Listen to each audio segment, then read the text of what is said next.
Charlotte's Web by E.B. White, Chapter 13, Good Progress. Far into the night, while the other creatures slept, Charlotte worked on her web. First, she ripped out a few of the orb lines near the center. She left the radial lines alone, as they were needed for support. As she worked, her 8 legs were a great help to her, so were her teeth. She loved to weave, and she was an expert at it. When she was finished ripping things out, her web looked something like this.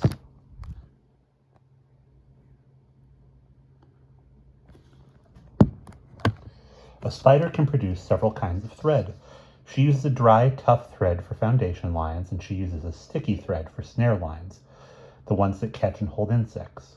Charlotte decided to use her dry thread for writing the new message. If I wrote terrific with sticky thread, she thought every bug that comes along will get stuck in it and spoil the effect. Now let's see, the first letter is T. Charlotte climbed to a point at the top of the left-hand side of the web. Swinging her spinnerets into position, she attached her thread and then dropped down. As she dropped, her spinning tubes went into action and she let out thread. At the bottom, she attached the thread. This formed the upright part of the letter T. Charlotte was not satisfied, however. She climbed up and made another attachment right next to the first. Then she carried the line down so that she had a double line instead of a single line. It will show up better if I make the whole thing with double lines. She climbed back up, moved over about an inch to the left, touched her spinnerets to the web, and then carried a line across to the right, forming the top of the T. She repeated this, making it double. Her 8 legs were busy helping. Now for the E. Charlotte got so interested in her work. She began to talk to herself as though to cheer herself up. If you had been sitting quietly in the barn cellar that evening, you would have heard something like this. Now for the R, up we go, attach, descend, pay out line, whoa, attach, good. Up you go, repeat, attach, descend, pay out line. Whoa, girl, steady now, attach, climb. Attach, over to the right, pay out line, attach. Now right and down and swing left, loop around and around. Now into the left, attach, climb, repeat. Okay, keep those lines together. Now then, out and down for the leg of the R. Pay out the line, whoa, attach, ascend, repeat. Good girl.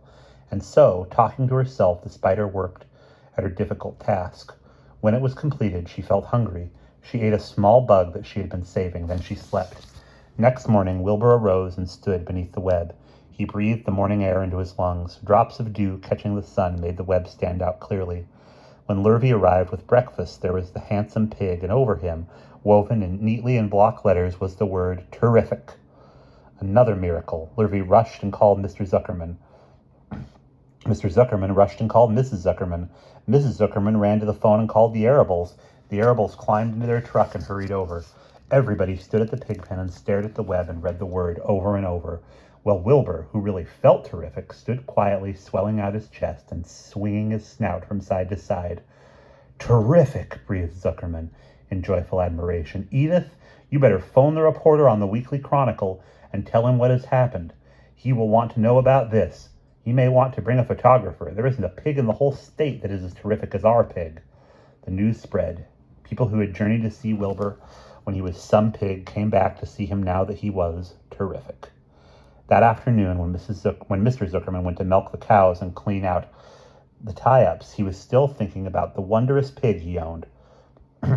About what a wondrous pig he owned. Lurvy, he called. There is to be no more cow manure thrown down into that pig pen. I have a terrific pig. I want that pig to have clean, bright straw every day for his bedding. Understand? Yes, sir, said Lurvy. Furthermore, said Mr. Zuckerman, I want you to start building a crate for Wilbur. I have decided to take the pig to the county fair on September 6th. Make the crate large and paint it green with the gold letters. What will the letters say? Asked Lurvy. They should say, Zuckerman's famous pig. Lurvy picked up a pitchfork and walked away to get some clean straw. Having such an important pig was going to mean plenty of extra work. He could see that. Below the apple orchard at the end of the path was the dump where Mr. Zuckerman threw all sorts of trash and stuff that nobody wanted anymore. Here, in a small clearing, hidden by young alders, wild raspberry bushes, was an astonishing pile of old bottles and empty tin cans and dirty rags and bits of metal and broken bottles and broken hinges and broken springs and dead batteries and last month's magazines and old discarded dish mops and tattered overalls and rusty spikes and leaky pails and forgotten stoppers and useless junk of all kinds, including a wrong-sized crank for a broken ice cream freezer. Templeton knew the dump and liked it. There were good hiding places there, excellent cover for a rat, and there was usually a tin can with food still clinging to the inside. Templeton was down there now, rummaging around. When he returned to the barn, he carried in his mouth an advertisement he had torn from a crumpled magazine. "How's this?" he asked, showing the ad to Charlotte. "It says crunchy. Crunchy would be a good word to write in your web." "Just the wrong idea," replied Charlotte. "Couldn't be worse. We don't want Zuckerman to think Wilbur is crunchy. He might start thinking about crisp, crunchy bacon and tasty ham. That would put ideas into his head. We must advertise Wilbur's noble qualities, not his tastiness. Go get another word, please, Templeton." The rat looked disgusted. He sneaked away to the dump and was back in a while with a strip of cotton cloth.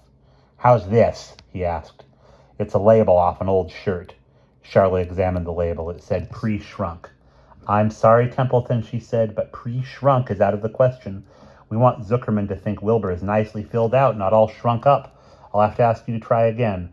"What do you think I am, a messenger boy?" grumbled the rat. "I'm not going to spend all my time chasing down the dump after advertising material." "Just once more, please," said Charlotte. "I'll tell you what I'll do," said Templeton. "I know where there's a package of soap flakes in the woodshed that has writing on it. I'll bring you a piece of the package." He climbed the rope that hung on the wall and disappeared through a hole in the ceiling. When he came back, he had a strip of blue and white cardboard in his teeth. "There," he said triumphantly. "How's that?" Charlotte read the words. "With new radiant action." "What does it mean?" said Charlotte, who had never used any soap flakes in her life. "How should I know?" said Templeton. "You asked for words and I brought them. I suppose the next thing you'll want me to fetch is a dictionary." Together they studied the soap ad. "With new radiant action," repeated Charlotte slowly. "Wilbur!" she called. Wilbur, who was asleep in the straw, jumped up. "Run around," commanded Charlotte. "I want to see you in action, to see if you are radiant." Wilbur raced to the end of the yard. "Now back again, faster," said Charlotte. Wilbur galloped back. His skin shone, his tail had a fine, tight curl in it. "Jump into the air," cried Charlotte. Wilbur jumped as high as he could.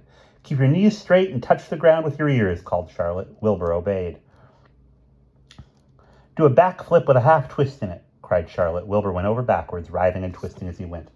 "Okay, Wilbur," said Charlotte. "You can go back to sleep. Okay, Templeton, the soap ad will do.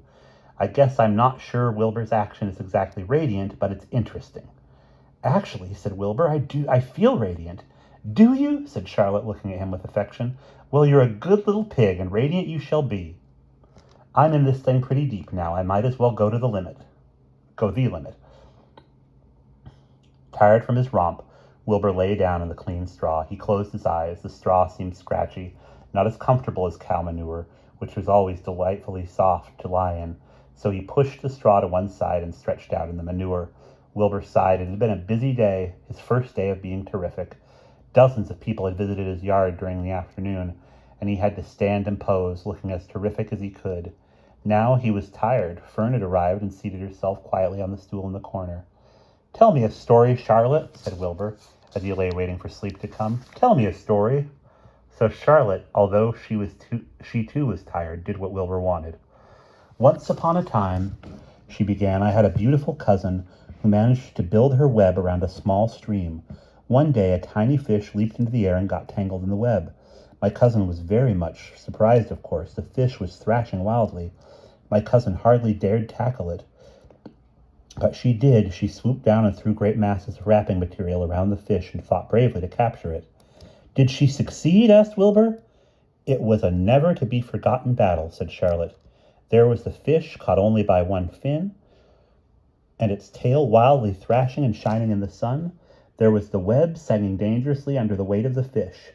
"How much did the fish weigh?" asked Wilbur eagerly. "I don't know," said Charlotte. "There was my cousin, slipping in, dodging out, beaten mercilessly over the head by the wildly thrashing fish, dancing in, dancing out, throwing her threads and fighting hard. First she threw a left around the tail. The fish lashed back.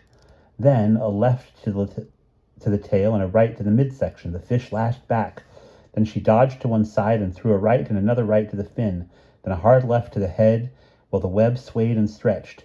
"Then what happened?" asked Wilbur. Nothing, said Charlotte. The fish lost the fight. My cousin wrapped it up so tight it couldn't budge. Then what happened? Asked Wilbur.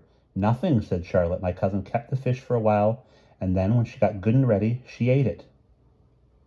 Tell me another story, begged Wilbur. So Charlotte told him about another cousin of hers who was an aeronaut. What's an aeronaut? Asked Wilbur. A balloonist, said Charlotte. My cousin used to stand on her head and let out enough thread to form a balloon. Then she'd let go and be lifted into the air and carried upward on the warm wind. Is that true? Asked Wilbur. Or are you just making it up? It's true, replied Charlotte. I have some very remarkable cousins. And now, Wilbur, it's time you went to sleep. Sing something, begged Wilbur, closing his eyes. So Charlotte sang a lullaby, while crickets chirped in the grass, and the barn grew dark. This is the song she sang. Sleep, sleep, my love, my only, deep, deep in the dung and the dark. Be not afraid and be not lonely. This is the hour when frogs and thrushes praise the world from the woods and the rushes. Rest from care, my one and only, deep in the dung and the dark. But Wilbur was already asleep when the song ended. Fern got up and went home. And that is the end of chapter 13.